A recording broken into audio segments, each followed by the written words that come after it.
Man dažnai užduoda klausimą, kaip aš viską spėju.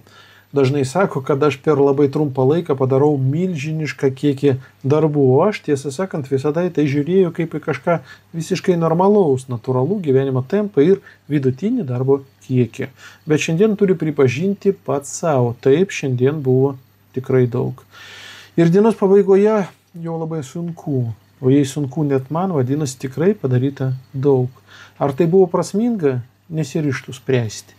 Rytas prasidėjo nuo maisto ruošimo ir paruošimo išvežiojimo. Netikėtas skambutis žmogui, kurį nesenai pristatėme į reabilitacijos centrą, pasirodo netinka pagal sveikatos būklę.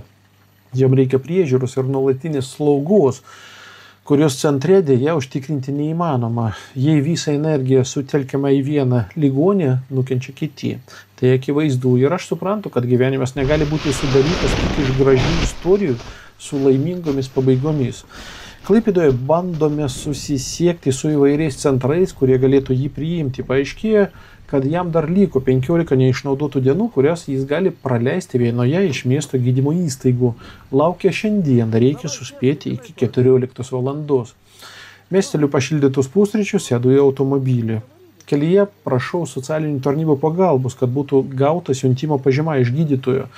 Gaunam. Skambino Viktorui, jis primiktinai reikalauja vykti kartu, paaukodamas savo šeimos laiką ir asmeninius planus, kad būtų šalia saugumo sumetimais.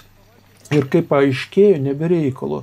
Žmogus sėdintis už nugaros bet kurią akimirką gali iš ramaus tapti pavojingu. Reabilitacijos centro darbuotojai atsiprašo, bet juk ne dėl jų kalties. Jie visą savaitę rūpinosi juo kaip savų.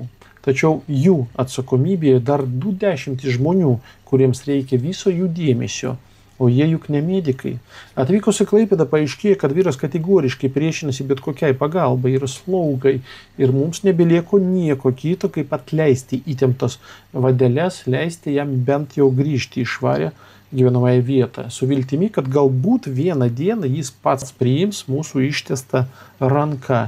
Na kągi, džiaukitės, mėgstantis sakyti, jums vis tiek nieko nepavyks. Taip, šiandien mums nepavyko. Nepavyko nueiti lengviausių ir trumpiausių kelių, bet pavyko kitą. Neišduoti savo principų.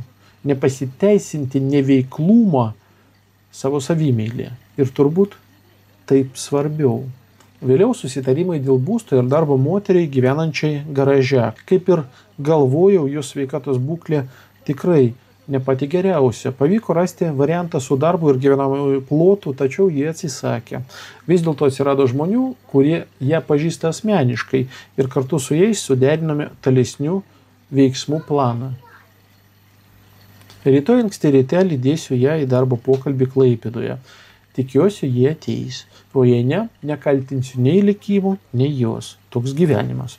Šiandien noriu padėkoti visiems, kurie išgyveno šią dieną kartu su manimi ir sugebėjo nesusipykti su manim. Vakare dar papildomai vežiojame maistą, kurį žmonėms padovanojo restoranas Pepper Grey. Ačiū Armenui už šią pagalbą.